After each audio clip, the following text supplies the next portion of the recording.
இயேசுவில் பிரியமான சகோதர சகோதரிகளே, இன்று நாம் பொது காலத்தின் 4ஆம் ஞாயிறில் நுழைகின்றோம்.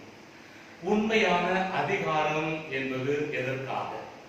மனிதர்களை வாழ வைப்பதற்காகத்தான், மக்களுக்கு பணிபுரிவதற்காகத்தான் அந்த அதிகாரம் கொடுக்கப்பட்டிருக்கிறது.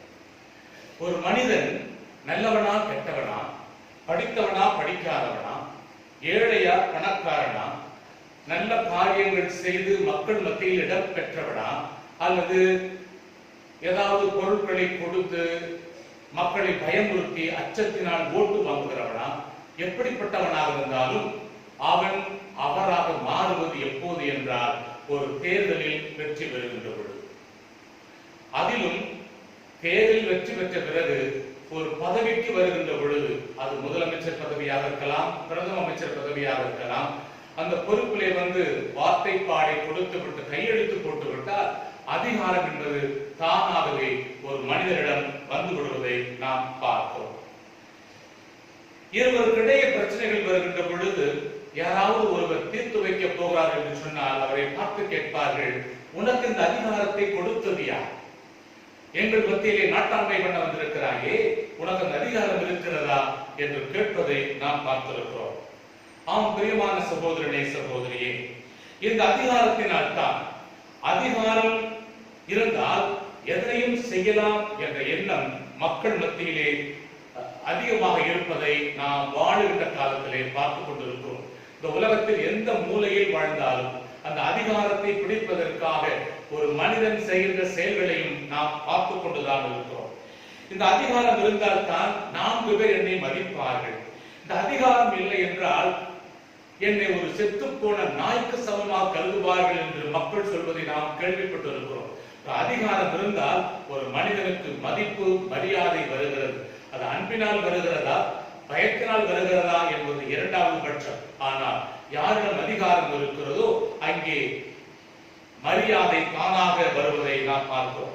எனவேதான் இந்த உலகத்தில் வாழ்கின்ற ஒவ்வொருவரும் அந்த மரியாதையை தக்க வைத்துக் கொள்வதற்காக, இந்த அதிகாரத்தை எப்படியும் நான் பெற வேண்டும் என்பதற்காக எதனையாவது செய்தாவது இந்த இடத்தை அடைய வேண்டும் என்றுதான் என்று உலகத்தின் பல தலைவர்கள், பல நபர்கள் அந்த இலக்கை அடைய முயற்சிக்கின்றார்கள். நல்ல காரியங்கள் செய்து தலைவராக வருகின்றவர்கள் மிக சொற்பமான பேர் தான் இந்த உலகத்தில் நாம் பார்க்கிறோம். பிரியமான சகோதரனே சகோதரி, மிக உயர்ந்த அதிகாரம் இருந்தாலும் அதனை தவறாக பயன்படுத்தாத தலைவர்கள் எத்தனை பேர் இந்த உலகத்திலே?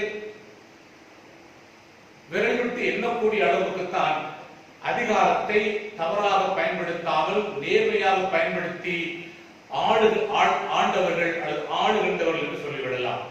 அவர் 100% மேலான மக்கள் தவறென்று தெரிந்திருந்தாலும் தவறையே செய்கின்ற அந்த அதிகாரத்தை தவறாக பயன்படுத்துகின்ற தலைவர்களாகத்தான் பார்த்துக் கொண்டிருக்கிறோம்.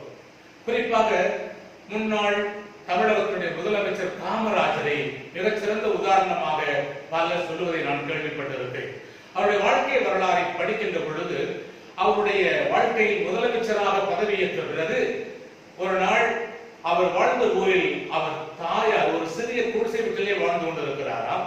அந்த குடிசை வீட்டு பகுதியிலே குடிநீர் தண்ணீர் வசதி அங்கே கிடையாது. ஒரு அதிகாரி ஒருவர், இது முதலமைச்சர் வீடாயிற்றே, அவருடைய தாயார் தண்ணீர் எடுப்பதற்காக வயதான நிலையில் பல அடி தூரம் போக வேண்டியிருக்கிறது என்பதற்காக வீட்டிற்குள் ஒரு பைப்பை பதித்து கொடுத்து விட்டு போய்விட்டார். தண்ணீர் பைப்பானது அங்கே குழாய் பதிக்கப்பட்டு விட்டது. ஒரு நாள் அந்த வீட்டிற்கு காமராஜர் வந்தார். வந்த பொழுது புதிதாக முளைத்த அந்த தண்ணீர் குழாய் வசதியை பார்க்கிறார். பார்த்தவுடன் கேட்டாராம், அந்த அதிகாரிகள் வந்திருக்கிறார்கள், என்ன புதிதாக இங்கே தண்ணீர் குழாய் பதித்திருக்கிறீர்களே, இந்த ஊரில் எல்லாருக்கும் பதித்தீர்களா என்று கேட்டார்.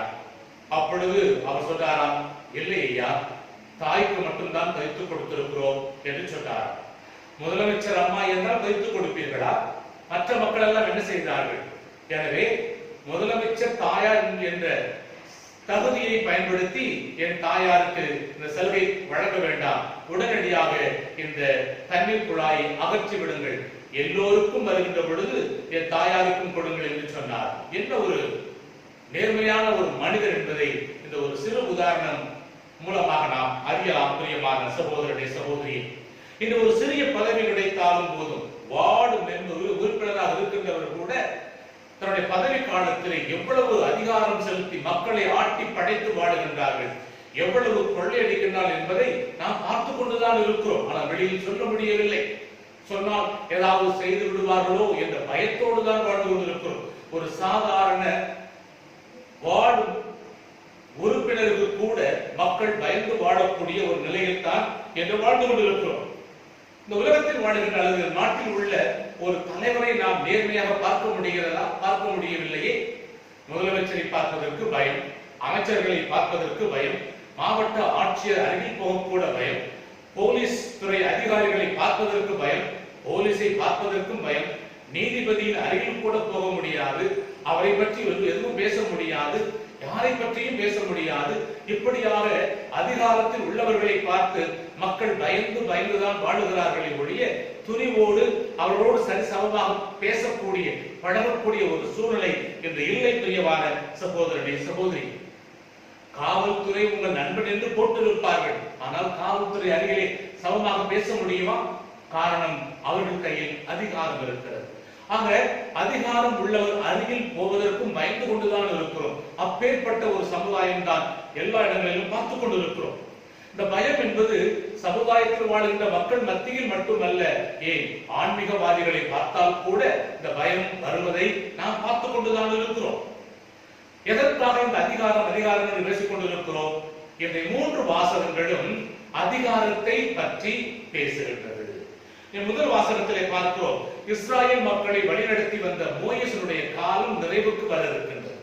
அவருக்கு பதிலாக வேறு ஒருவரை நியமிக்க வேண்டும். இறைவாக்கினராக அந்த இஸ்ராயேல் மக்களை பாலும் தேனும் பொழியக்கூடிய நாட்டிற்கு அழைத்துச் செல்வதற்காக ஒரு புதிய தலைவரை தேர்ந்தெடுக்க வேண்டும். அவர் மோசேயினுடைய வாழ்வு முடிவதை கேள்விப்பட்ட அந்த மக்கள் வருத்தப்படுகின்றார்கள். எனவே ஆண்டவர் கூறுகிறார், அவருக்கு பதிலாக இன்னும் ஒரு இறைவாக்கினரை நான் ஏற்படுத்துவேன், அவன் உங்களை வழிநடத்துவான் என்று இறைவாக்கு இந்த முதல் வாசகத்திலே கொடுக்கப்படுகிறது. உன்னை போல ஒரு இறைவாக்கினர் நான் ஏற்படுத்துவேன், என் வார்த்தைகளை அவனுடைய வாயில் வைப்பேன், நான் கட்டளையிடுவது அனைத்தையும் அவன் செய்வான். இந்த வாசகமானது ஆண்டவர் இயேசுவை முன்குறித்து கூறுகின்ற ஒரு இறைவாக்காக இருக்கிறது என்று கூறுகின்றார்கள். மோசேயன் இயேசுவையே அந்த இறைவாக்கினர் என்றும் முன்னறிவிப்பதைத்தான் இந்த செய்தி நமக்கு கொடுக்கின்றது. அந்த இறைவாக்கினருக்கு செவிசாய்த்து கீழ்ப்படியாத எவரும் மக்களின் என்று அடியோடு அழிக்கப்படுவர் என்கிறார் திருத்தூதர் பணி நூல் ஆசிரியர். அதிகாரம் 3:23 வசனத்திலே அந்த வாசகத்தை நாம் வாசிக்க கேட்கலாம். மேலும் 7வது அதிகாரம் 37வது வசனத்திலும் இதே போன்ற ஒரு இறைவாக்கை அவர் கூறுவதை நாம் பார்க்கலாம். ஆக மோசேயின் முன்னறிவிக்கின்ற அந்த நபர் ஆண்டவர் இயேசு கிறிஸ்து தான். அந்த அதிகாரத்தோடு அவர் வாயில் நான் வைப்பேன், என் வார்த்தையை அவர் உங்களுக்கு அறிவிப்பார் என்று அந்த அதிகாரத்தை கொடுப்பதை நாம் பார்க்கிறோம். 2வது வாசகத்திற்கு வருகின்ற பொழுது திருத்தூதர் பவுலடியார் கொரிந்து நகர் மக்களுக்கு எழுதிய அந்த ஒரு மடல். இந்த மடலிலே பவுலடியாரும் ஆதி கிறிஸ்தவ மக்களும், குறிப்பாக கொரிந்து நகர மக்களும், இறைவனுடைய வருகை அண்மையில் இருக்கிறது, எனவே நாம் ஏன் திருமணம் செய்ய வேண்டும்?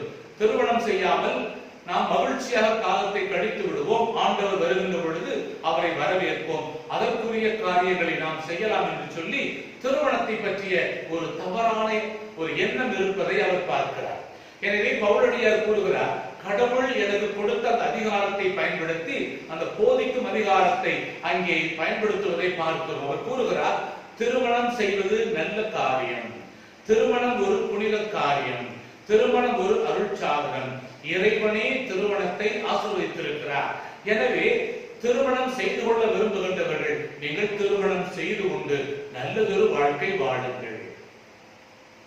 இறைவன் வருகின்ற வரையிலும் நீங்கள் உங்களுடைய திருமண வாழ்க்கையை கடவுளுக்கு உகந்த வழியிலே வாழுங்கள் என்று அவர் கூறுகின்றார். மேலும் அவர் கூறுகின்றார், திருமணம் ஆகாதவர்கள் அல்லது திருமணம் வேண்டாம் என்று இருக்கின்றவர்கள், அதாவது பவுலடியாரை போல கடவுளுக்கு தங்களை அர்ப்பணித்து வாழ விரும்புகின்றவர்கள் அப்பேற்பட்ட வாழ்க்கையும் வாழலாம். அதாவது வேறு எந்த விதமான பிரச்சனைகளும் இல்லாமல் ஒரு மனப்பட்டவர்களாய் இறைவனுடைய இரண்டாவது வருகைக்காக தங்களையே அர்ப்பணித்து தயாரித்து வாழ்கின்ற வாழ்க்கை வாழ விரும்பினால் வாழலாம் என்ற ஒரு செய்தியையும் அந்த கொரிந்து மக்களுக்கு கொடுப்பதைத்தான் இன்றைய இரண்டாவது வாசகத்திலே நாம் பார்க்கிறோம். பிரியமான சகோதரனே சகோதரியே, ஆக இந்த நிலையில் இறைவன் தனக்கு கொடுத்த அந்த போதிக்கும் அதிகாரத்தை பயன்படுத்தி பவுலடியார் இந்த செய்தியை அந்த மக்களுக்கு கொடுப்பதை பார்க்கிறோம். மேலும் கூறுகின்றார், நற்செய்தியை மேற்கோள் காட்டிய அல்லது அந்த அதிகாரத்தை பயன்படுத்தி திருமணம் செய்ய விரும்புகின்றவர்கள் திருமணம் செய்து கொள்ளலாம் என்றும், திருமணம் செய்ய விரும்பாதவர்கள் தனிமையாகவே வாழலாம் என்றும் அவர் அந்த அதிகாரத்தை பயன்படுத்தி கூறுகிறார். நற்செய்தி வாசகத்துக்கு வருகின்ற பொழுது இயேசுவின் போதனையை கேட்ட மக்கள் வியப்பில் ஆழ்ந்தார்கள். ஏன் தெரியுமா? இயேசுவினுடைய போதனை அதிகாரம் மிக்க ஒரு போதனையாக இருப்பதை நாம் பார்க்கிறோம். விவிலியம் கூறுகிறது, அவர் மறைநூல் அறிஞர்களைப் போலன்றி அதிகாரத்தோடு அவர்களுக்கு கற்பித்து வந்தார் என்று கூறுவதை நாம் பார்க்கிறோம். மார்க் நற்செய்தியாளர் மிக தெளிவாக கூறுகிறார், மற்ற மக்களைப் போல அல்லாமல், மற்ற மறைநூல் அறிஞரைப் போல அல்லாமல் அதிகாரத்தோடு அவர் போதித்து வருகிறார் என்று பார்க்கிறோம். தொழுகை கூடம் என்பது ஜெபிக்கின்ற ஒரு இடம். எருசலேமிலே அல்லது யூத மக்கள் வாழுகின்ற நகரங்களிலே அதிகமான மக்கள் வாழுகின்ற பொழுது அங்கே தொழுகை கூடம் ஒன்று நிச்சயமாக இருக்க வேண்டுமா. 10 பேர் பெரியவர்கள் ஒரு இடத்தில் இருந்தால் அவர்கள் ஜெபிக்க வேண்டும். ஜெபிப்பதற்கு ஒரு தொழுகை கூடம் இருக்க வேண்டும், ஜெப வழிபாடு நடத்துவதற்காக என்ற ஒரு நிலை அங்கே இருந்தது.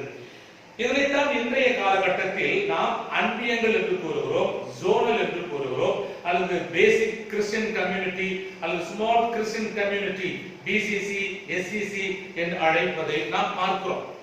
இந்த தொழுகை கூடங்களில் அவர்கள் செய்த காரியங்கள் 3. ஒன்று ஜெபம் செய்தல், இரண்டாவது இறை வார்த்தையை அறிவித்தல், மூன்றாவது அந்த இறை வார்த்தைக்கு விளக்கம் கொடுத்தல். இந்த 3 காரியங்களை அவர்கள் செய்தார்கள். செய்தவர்கள் யார் தெரியுமா? சாதாரண பொது நிலையினர். அதனைத்தான் இன்றைய காலகட்டத்தில் திருச்சபையானது பொது நிலையினரை மையப்படுத்தி இந்த அன்பியம் மூலமாக அல்லது பிசிசி எஸ்சிசி மூலமாக பொது நிலையினர் ஜெபிக்க முன்வர வேண்டும், இறை வார்த்தையை உடைக்க முன்வர வேண்டும், அவர்கள் அதை பகிர்ந்து கொள்ள முன்வர வேண்டும், அல்லது படித்து விளக்கம் கொடுக்க முன்வர வேண்டும் என்ற ஒரு சிந்தனையை கொடுக்கிறது. எனவேதான் இன்று கூட நாம் பார்க்கிறோம், கடந்த சில வாரங்களுக்கு முன்னால் திருத்தந்தையும் அந்த அதிகாரத்தை பெண்களும் மற்றவர்களும் கூட திருப்பலிகளில் இறை வார்த்தை வாசிக்கலாம் என்ற ஒரு நற்செய்தியை கொடுத்திருக்கின்றார். ஆக பொதுமக்கள் இன்னும் முழுமையாக ஈடுபட அந்த அதிகாரத்தை திருத்தந்தை முறைப்படி கொடுத்திருப்பதை நாம் பார்க்கிறோம். ஆக 10 குடும்பங்கள் ஒரு இடத்தில் இருக்கும் என்று சொன்னால் அவர்கள் ஒரு சிறு குழுவாக செயல்பட வேண்டும், ஜோனலாக அன்பியமாக அவர்கள் செயல்பட வேண்டும். இந்த ஜெப கூட்டம் என்பது ஒரு மனிதனுடைய விசுவாச வாழ்வை அதிகரிக்கின்ற செயலாக கருதப்படுகின்றது. பிரியமான சகோதரனே சகோதரியே, எனவே யாராவது இந்த விவிலியத்திற்கு விளக்கம் கொடுக்க விரும்பினால் இந்த ஜெப கூடத்தை அவர்கள் பயன்படுத்திக் கொள்ளலாம். எனவேதான் இறைமகன் இயேசு கிறிஸ்து இந்த ஜெப கூடத்திற்கு போகிறார், அங்கே தன்னுடைய அதிகாரத்தை பயன்படுத்துகிறார், இறை வார்த்தையை அவர்களுக்கு முழங்குவதை நாம் பார்க்கலாம். பிரியமான சகோதரனே சகோதரியே, அவர் இயேசு அதிகாரத்தோடு போதிக்கிறார் என்று நாம் பார்க்கிறோம். வெறும் போதனை மட்டுமல்ல, போதிக்கும் அதிகாரம் மட்டுமல்ல, தீய ஆவிகளை அடித்து விரட்டக்கூடிய ஒரு சொல்லினாலே விரட்டக்கூடிய அதிகாரமும் அங்கே அவருக்கு கொடுக்கப்பட்டிருக்கிறது. அவரின் போதனையும் செயலும் மக்களுக்கு வியப்பையும் ஆச்சரியத்தையும் கொடுத்ததை ஒழிய பயத்தையோ அச்சத்தையோ அவர்களுக்கு கொடுக்கவில்லை. அதனால சொன்னாங்க, இது அதிகாரம் கொண்ட போதனையாக இருக்கிறதே, இவர் தீய ஆவிகளுக்கும் கட்டளை இடுகிறார், அவையும் இவருக்கு கீழ்ப்படுகின்றனவே என்று அவர்கள் ஆச்சரியப்பட்டு கூறுகிறார்கள். 2 விதமான அதிகாரத்தை அங்கே இறைமகன் இயேசு பயன்படுத்துகிறார். ஒன்று போதிக்கும் அதிகாரம், மற்றொன்று தீய ஆவிகளுக்கு அதிகாரம் கொடுத்து அதாவது விரட்டி விடுகின்ற அதிகாரம் அவருக்கு இருந்தது. எனவேதான் மக்கள் ஆச்சரியப்படுகின்றார்கள். ஆக அதிகாரம் கொண்ட போதனையாக இருக்கிறது. அதிகாரத்தோடு பேய்களை விரட்டுகிறார், அதிகாரத்தோடு பல்வேறு நோயினால் அவதிப்பட்டவர்களுக்கு சுகம் கொடுக்கிறார், அதிகாரத்தோடு இயற்கையை கூட அடக்கினார் என்று விவிலியத்திலே பார்க்கிறோம். இவருடைய அதிகாரம் என்பது மக்களை வாழ வைத்த அதிகாரமாக இருந்தது. மக்களை அடக்கி ஆளுகின்ற, மக்களை சுரண்டுகின்ற, மக்களை பயமுறுத்துகின்ற ஒரு அதிகாரமாக இல்லை. இது அன்பினால் கொண்ட ஒரு அதிகாரமாகத்தான் இயேசுடைய வாழ்க்கையில் இருப்பதை நாம் பார்க்கிறோம். இயேசு கொண்டிருந்த இந்த அதிகாரத்தினால் மக்களுக்கு நன்மைகள் மட்டுமே கிடைத்தது. பிரியமான சகோதரனை சகோதரியே, தீமை ஒருபோதும் யாருக்கும் கிடைக்கவில்லை. இயேசுவின் அதிகாரம் மக்களுக்கு வாழ்வை கொடுத்தது, மக்களுக்கு மகிழ்ச்சியை கொடுத்தது. இந்த அதிகாரத்தினால் தான் அவர் மக்களை அடிமைப்படுத்த விரும்பவில்லை, மாறாக மக்களை சுதந்திரமாக அவரை ஏற்றுக்கொள்ளக்கூடிய ஒரு வழிவகை செய்வதை பார்க்கிறோம். இயேசுவிடமிருந்த அதிகாரத்தினால் அவர் சொத்து சுகம் சேர்க்கவில்லை, பதவி பட்டம் அவர் தேடி போகவில்லை. எல்லா விதமான தீமையின் பிடியில் இருந்தும் மக்களுக்கு விடுதலை கொடுக்கின்ற ஒரு அதிகாரமாகத்தான் அவரிடம் இருந்தது. அடிமைத்தனத்திலிருந்து விடுதலை கொடுப்பதற்காக தனக்கு கொடுக்கப்பட்ட அதிகாரத்தை பயன்படுத்தினாரே ஒழிய பிற மக்களை அடிமைப்படுத்துகின்ற அதிகாரமாக அவர் பயன்படுத்தவில்லை. அவர் சொல்ல வருகின்ற கருத்து என்ன? இயேசு கிறிஸ்துவுடைய அதிகாரம் அவர் தனது அதிகாரத்தை தவறாக பயன்படுத்தாமல், தவறாக பயன்படுத்துகின்ற மக்களுக்கு ஒரு சவுக்கடியாகத்தான் அவருடைய வாழ்க்கை முறை இருந்ததை நாம் பார்க்கலாம். எனவேதான் அவரோடு வாழ்ந்த சமகாலத்தவர் அல்லது அதிகாரத்தில் இருந்தவர்கள், பதவியில் இருந்தவர்கள் இயேசுவின் பெயரை கேட்டாலே பயந்து போயிருந்தார்கள். எங்கே எங்களுடைய வாழ்க்கை பாதிக்கப்பட்டு விடுமோ, எங்கே எங்களுடைய வருமானம் தடைபட்டு போய்விடுமோ, எங்கே எங்களுடைய பதவியும் புகழும் பேரும் நின்று விடுமோ என்ற ஒரு பயம் வந்ததன் விளைவாகத்தான் இவர் எப்படியாவது ஒழிக்க வேண்டும், இவர் அதிகாரத்தை கொண்டு மக்களை கவருகிறார், எங்களுடைய அதிகாரத்திற்கு எதிராக இருக்கிறார் என்ற ஒரு காரணத்தினால் தான் அதிகாரத்தில் உள்ளவர்கள் அவரை எதிரியாக பார்க்க ஆரம்பிக்கின்றார்கள். அவரை அழிக்க ஒழிக்க திட்டமிடுவதை நாம் பார்க்கிறோம். இயேசுவின் பிறந்த நாளிலிருந்தே, இயேசு பிறந்திருக்கிறார், அந்த அரசனை பார்க்க வந்திருக்கிறோம் என்று சொன்ன ஞானிகளை பார்த்து ஏரோது பயந்தானே. காரணம் என்ன? என் அதிகாரத்திற்கு எதிராக இன்னொரு அதிகாரமா, எனவே அவனை வளரவிடக் கூடாது என்ற ஒரு வெறுப்பு உணர்வில் தான் குழந்தை என்றும் பாராமல் அத்தனை குழந்தைகளை கொண்டு ஒழித்ததற்கு காரணம் அதுதான். என் அதிகாரம் நிலைத்து நிற்க வேண்டும், என் அதிகாரத்திற்கு குறுக்கே யாரும் வரக்கூடாது என்ற ஒரு செய்தியில் என்ற நினைப்பில் வாழ்ந்தவர்தான் ஏரோது மன்னன். எனவே அன்பார்ந்த சகோதரனே சகோதரியே, மொத்தத்தில் இயேசுவின் அதிகாரம் மக்களை வாழ வைத்த அதிகாரமாக இருந்தது. பாவத்தின் பிடியிலிருந்து விடுதலை கொடுத்த அதிகாரமாக இருந்தது. மனிதராய் பிறந்த ஒவ்வொருவரிடமுமே இந்த அதிகாரம் இருக்கிறது. பிரியமான சகோதரனே சகோதரியே, ஏன் உங்களிடம் அதிகாரம் இல்லையா? நிச்சயமாக இருக்கிறது. கணவனாக, மனைவியாக, பெற்றோராக, பிள்ளைகளாக, ஆசிரியராக, அலுவலகத்திலே பணியாற்றுகின்ற ஒரு பணியாளனாக, சமுதாயத்தில், அரசியலில், ஆன்மீகத்தில், இப்படி ஒவ்வொரு நிலையிலும் இருக்கின்ற நமக்கு நம்மிடம் சில அதிகாரங்கள் கொடுக்கப்பட்டிருக்கிறது. இந்த அதிகாரங்களை நாம் எதற்கு பயன்படுத்துகிறோம்? மக்களுக்கு, மக்களின் வாழ்க்கை தரத்தை உயர்த்துவதற்காகவா, அல்லது என்னுடைய வாழ்க்கை தரத்தை உயர்த்துவதற்காகவா, என்னுடைய பணத்தை அதிகரிப்பதற்காகவா, அல்லது மக்கள் உணவு கிடைத்து அத்தியாவசிய தேவைகள் நிறைவு பெற்று மகிழ்ச்சியாக வாழ்வதற்காகவா என்ற ஒரு சிந்தனையை இன்று பலர் மறந்து வாழ்வதைத்தான் நாம் பார்த்துக் கொண்டிருக்கிறோம். ஆக அதிகாரம் ஒவ்வொருவரிடம் இருக்கிறது. அந்த அதிகாரத்தை எப்படி பயன்படுத்துகிறோம் என்பதுதான் மிகப்பெரிய கேள்விக்குறியாக இருக்கிறது. உதாரணமாக, ஒரு வீட்டுக்குள், பெரிய வீட்டுக்குள் போக வேண்டும் என்று சொன்னால், ஒரு அலுவலகத்துக்குள் போக வேண்டும் என்று சொன்னால், அலுவலக வீட்டு வாயிலில் அந்த கேட்ல ஒரு செக்யூரிட்டி இருப்பார். அவருக்கு அதிகாரம் கொடுக்கப்பட்டிருக்கிறது. யாரை உள்ளே அனுப்புவது, யாரை உள்ளே அனுப்பக்கூடாது என்று அவர் நினைத்தால் தான் நாம் உள்ளே போக முடியும். அல்லது உள்ளே இருக்கின்றவர்கள் அவரை அனுப்புங்கள் என்ற அதிகாரத்தை கொடுத்தால் தான் அவர் உள்ளே போங்கள் என்று கூறுவார். ஆனால் ஒரு சாதாரண இந்த செக்யூரிட்டி என்று கூறுகின்ற வீட்டு காவலனுக்கு அவ்வளவு பெரிய அதிகாரம் கொடுத்திருப்பதை நாம் பார்க்கிறோம். ஆக நாம் அதிகாரத்தை தவறாக பயன்படுத்துகின்றோமா, சரியாக பயன்படுத்துகின்றோமா? அதிகாரத்தை சுயநலத்திற்கு பயன்படுத்துகின்றோமா, பிறநலத்துக்கு பயன்படுத்துகின்றோமா? நமது அதிகாரம் பிறரை வாழ பயன்படுகிறதா, அல்லது பிறருடைய வாழ்க்கையை அழிக்க பயன்படுகிறதா? நமது அதிகாரம் பிறருக்கு நன்மைகளை கொடுக்கிறதா, அல்லது நமக்கு கொடுக்கப்பட்ட அதிகாரத்திற்கு நாம் பெருமை சேர்க்கிறோமா அல்லது அந்த அதிகாரத்தை தவறாக பயன்படுத்தி சிறுமை சேர்க்கிறோமா என்ற ஒரு சிந்தனையை நாம் கேட்டு பார்க்க வேண்டும். இந்த நாளிலே பிரியமான சகோதரனே, சகோதரி, நாம் யாரையும் தனிப்பட்ட முறையில் குறை சொல்ல வரவில்லை. கொடுக்கப்பட்ட அதிகாரம் மக்களை வாழ வைப்பதற்காக, மக்களுக்கு நன்மைகள் செய்வதற்காக, நாம் எந்த நிலையில் இருந்தாலும், நமக்கு எந்த அதிகாரம் கொடுக்கப்பட்டிருந்தாலும், சிறிய அதிகாரமாக இருந்தாலும் பெரிய அதிகாரமாக இருந்தாலும், அரசியல்வாதியாக இருந்தாலும் ஆன்மீகவாதியாக இருந்தாலும், சாதாரண குடும்பத்தில் உள்ள குடும்ப தலைவன் தலைவியாக இருந்தாலும், கொடுக்கப்பட்ட அதிகாரத்தை துஷ்பிரயோகம் செய்யாமல் சரியான முறையில் நாம் பயன்படுத்துகின்ற பொழுது நாம் கடவுளுக்கு உகந்த பிள்ளைகளாக, கடவுள் விருப்பத்திற்கு ஏற்ற பிள்ளைகளாக வாழ முடியும் என்ற உண்மையை நாம் தெரிந்து கொள்ள வேண்டும். எனவே இந்த நாளிலே நாம் ஒவ்வொருவரும் நமக்காக, நம்ம கொடுக்கப்பட்ட அதிகாரத்திற்காக, நம்மை ஆளுகின்ற தலைவர்களுக்காக அல்லது அதிகாரத்தில் இருக்கின்ற ஒவ்வொரு நிலையில் இருக்கின்ற அந்த அதிகாரிகளுக்காக, தலைவர்களுக்காக சிறப்பாக ஜெபிப்போம். ஆண்டவரே, இவர்கள் ஒவ்வொருவரும் கொடுக்கப்பட்ட அதிகாரத்தை சரியான வழியில் பயன்படுத்தி தங்களுக்கு கீழுள்ள மக்களுக்கு வாழ்வை கொடுக்கின்ற கருவிகளாக அவர்களை மாற்றும் என்று சொல்லி அவர்களுக்காக ஜெபிப்போம். அப்பேற்பட்ட வரத்தை இறைவன் தர இந்த வாரம் முழுவதும் என்றாடுவோம். ஆமென்.